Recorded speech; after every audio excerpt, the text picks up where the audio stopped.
Bismillah, Assalamualaikum warahmatullahi wabarakatuh. Alhamdulillah, wassalatu wassalamu ala rasulillah wa ala alihi wa sahbihi wa man wala, amma ba'd. Subhanaka la ilma lana illa ma'alamtana innaka antal alimul hakim. Rabbi syrah li sadri wa yassir li amri wahlul uqdatan min lisani yafqahu qawli. Amin ya rabbal alamin.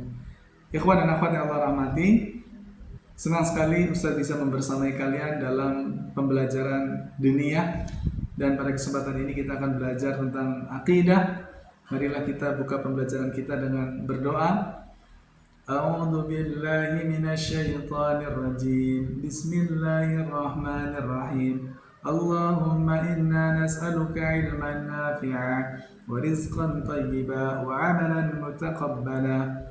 Ya Allah, berilah kami ilmu yang bermanfaat, rezeki yang baik dan amal yang Kau terima. Amin ya rabbal alamin.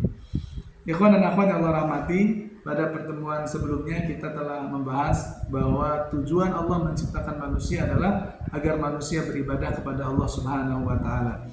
Allah berfirman, "Wa ma khalaqtul jinna wal insa illa liya'budun." Tidaklah aku menciptakan jin dan manusia kecuali agar mereka beribadah kepadaku, beribadah kepada Allah. Dan kita juga telah mengetahui bahwa ibadah adalah segala sesuatu yang Allah cintai dan Allah ridhoi, baik berupa perkataan maupun perbuatan yang terlihat maupun yang tidak terlihat. Kemudian muncul pertanyaan besar, ya.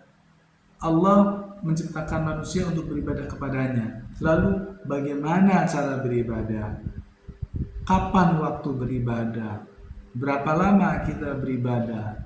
Ya, ibadah itu apa saja bentuknya, apa saja kegiatan, apa saja perbuatan-perbuatan ibadah itu. Bagaimana kita bisa melakukannya? Ikhwan dan akhwat yang Allah rahmati, untuk menjawab perkara itu maka Allah dengan kebijaksanaannya Allah mengutus Rasul.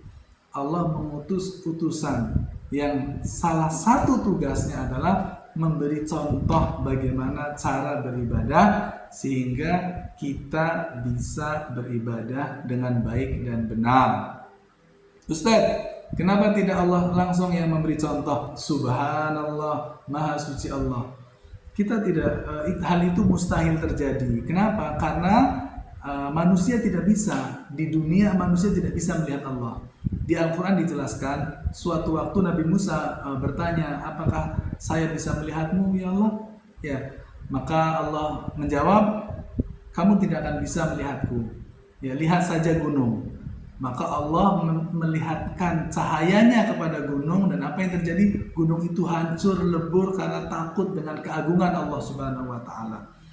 Ya, gunung saja hancur melihat sedikit cahaya Allah. Bagaimana dengan manusia yang lebih lemah? Ya, maka kita nggak bisa melihat Allah. Bagaimana kita bisa? Bagaimana Allah mencontohkan ibadah? Ya, sedangkan ibadah itu beribadah kepada Allah. Ya, maka dalam hal ini mustahil ya Allah memberi kita contoh. Ya, karena kita sendiri tidak bisa melihat Allah Subhanahu wa taala. Maka dengan kebijaksanaannya, dengan kesempurnaannya, ada yang diutus, yaitu Rasul, yang salah satu tugasnya memberi contoh untuk beribadah. Allah mengutus Rasul, dalilnya Al-Quran. Allah berfirman, A'udzu billahi minasyaitonir rajim. Inna arsalna ilaikum rasulan syahidan alaikum kama arsalna ila fir'auna rasula. Sesungguhnya kami telah mengutus kepada kamu seorang rasul yang menjadi saksi terhadapmu sebagaimana kami telah mengutus dahulu seorang rasul kepada Fir'aun. Ya, Allah mengutus rasul kepada manusia. Surat Al-Muzammil ayat 15. Ikhwan dan akhwat yang Allah rahmati, pada kesempatan ini, pada pertemuan ini kita hanya akan menguatkan ya keyakinan kita, akidah kita bahwa Allah mengutus Rasul kepada manusia dalam kehidupan ini. Dan beriman kepada Rasul merupakan salah satu dari rukun iman. Ya, rukun iman yang pertama beriman kepada Allah, kepada malaikat, kepada kitab, kemudian kepada Rasul, kepada hari akhir, dan yang keenam kepada takdir, baik yang baik maupun yang buruk. Ikhwan dan akhwat yang Allah rahmati, tugas kalian di sini nanti menghafal 2 dalil ya. Kemudian, pada kesempatan ini Ustadz ingin memberikan tambahan penjelasan. Silahkan kalian tulis poinnya dan tulis ayatnya. Apa tambahan yang akan Ustadz sampaikan, yaitu tugas-tugas Rasul. Nah, silakan ditulis tugas-tugas Rasul. Nah, sebelum kita mengetahui tugas-tugas Rasul, silakan kalian catat apa itu Rasul. Penjelasan Rasul. Secara bahasa, Rasul adalah utusan. Ya, Rasul adalah utusan atau orang yang diutus. Secara istilah, Rasul adalah manusia yang dipilih oleh Allah, yang diutus kepada kaumnya atau kepada manusia, yang diberi tugas menyampaikan wahyu. Sekali lagi, secara istilah, Rasul adalah manusia yang dipilih oleh Allah, diutus untuk suatu kaum atau manusia yang diberi tugas menyampaikan wahyu. Wahyu adalah pesan dari Allah. Baik, lalu apa saja tugas-tugas Rasul? Ya, di dalam Al-Quran dijelaskan beberapa tugas-tugas Rasul. Yang pertama adalah menyampaikan wahyu. Menyampaikan wahyu. Silakan kalian tulis dalam kurung Quran surat Al-Maidah ayat 67. Ya. Allah berfirman, "Ya ayyuhar rasul balligh ma unzila ilaika mir rabbik." Ya ayyuhar rasul, wahai rasul, balligh, sampaikanlah, ma unzila ilaika, apa-apa yang diturunkan kepadamu, mir rabbik, dari Tuhanmu. Jadi tugas Rasul yang pertama adalah menyampaikan wahyu. Ya, tugas Rasul menyampaikan wahyu, yaitu pesan dari Allah. Pesan dari Allah disampaikan kepada Jibril, Jibril menyampaikan kepada para rasul, ya, dan salah satunya adalah Nabi kita, Nabi Muhammad SAW. Tugas Rasul yang kedua adalah membersihkan hati atau jiwa. Dalilnya adalah surat Al-Jumu'ah ayat yang kedua. Allah Subhanahu wa taala berfirman, "Huwallazi ba'atsa fil ummiyina rasulan minhum yatlu 'alaihim ayatihi." Dialah Allah yang mengutus seorang rasul kepada kaum yang buta huruf dari kalangan mereka sendiri. Tugasnya apa? Yatlu 'alaihim ayati, membacakan kepada mereka ayat-ayat Allah. Ini sama dengan yang pertama ya, baligh, menyampaikan apa yang Allah turunkan. Nah, tugas yang kedua yang sangat penting adalah wa yuzakkihim, membersihkan jiwa atau hati manusia, ya. Dibersihkan hati manusia dari syirik menuju tauhid, dari menyembah berhala menuju menyembah Allah, mentauhidkan Allah, dari sombong menjadi rendah hati, dari mencintai dunia menjadi mencintai akhirat, dari iri dengki menjadi hati yang menyayangi. Masya Allah.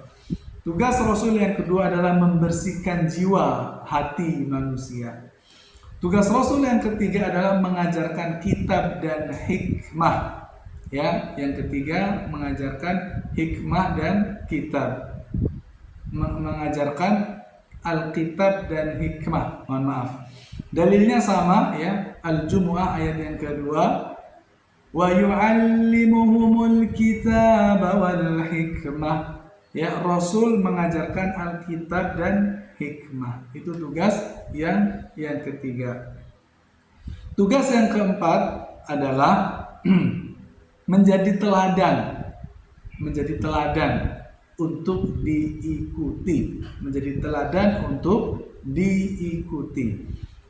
Surat Al-Ahzab ayat 21. Nah, kalian catat sampai di situ saja poinnya dan ayatnya. Tugas Rasul adalah menjadi teladan yang diikuti, untuk diikuti. Allah Subhanahu wa taala berfirman, "Laqad kana lakum fi Rasulillahi uswatun hasanah."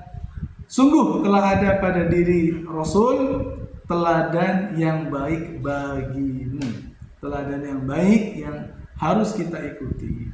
Kita harus mengikuti Rasul. Itu menjawab pertanyaan tadi. Bagaimana kita beribadah, Ustaz? Bagaimana cara salat? Bagaimana cara zakat?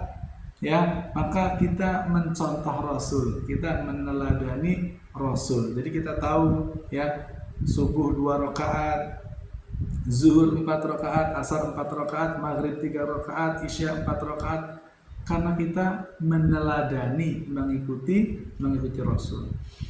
Kemudian tugas yang kelima adalah menyampaikan kabar gembira dan peringatan. Ya, tugas Rasul menyampaikan kabar gembira dan peringatan dijelaskan dalam surat Al-Ahzab ayat 45. Ya, syahidan wa mubasysyiran wa nadhira. Tugas Rasul adalah menyampaikan kabar gembira dan peringatan. Surat Al-Ahzab ayat yang ke-45. Kemudian tugas Rasul yang keenam adalah mengajak manusia kepada Allah, kepada jalan Allah, ya, yaitu surat Al-Ahzab ayat 46. Wada'iyan ilallah, dan menjadi penyeru, menjadi orang yang mengajak kepada jalan Allah.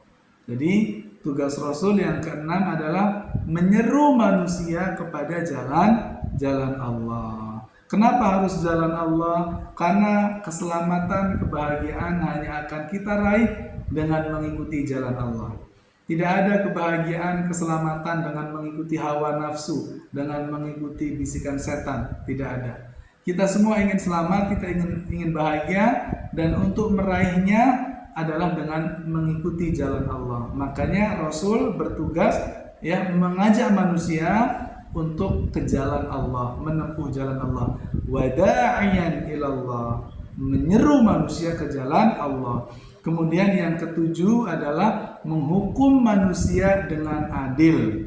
Menghukum manusia dengan adil. Quran surat Al-Maidah ayat 48. Fahkum bainahum bima anzalallah. Putuskanlah perkara di antara mereka menurut apa yang diturunkan Allah, ya. Menghukum manusia dengan adil. Dengan apa? Dengan apa yang Allah turunkan, yaitu dengan Al-Qur'an. Bagaimana agar adil? Ya, hukum manusia dengan kitab, dengan wahyu, dengan Al-Qur'an bagi umat Nabi Muhammad sallallahu alaihi wasallam. Ya kawan dan akhwat Allah rahmati, inilah penjelasan tentang akidah, ya. Kita meyakini bahwa Allah mengutus Rasul kepada manusia agar manusia bisa melaksanakan tugasnya beribadah kepada Allah. Semoga pembahasan ini menguatkan keyakinan kita, menguatkan keimanan kita, menjadi ilmu yang bermanfaat, menambah keimanan dan ketakwaan, menguatkan keimanan kita kepada Rasul, bahwa Rasul bukan hanya diyakini tapi harus diikuti ajaran-ajarannya agar kita selamat di dunia dan di akhirat. Semoga bermanfaat. Barakallahu fikum. Wabillahi taufiq wal hidayah. Assalamualaikum warahmatullahi wabarakatuh.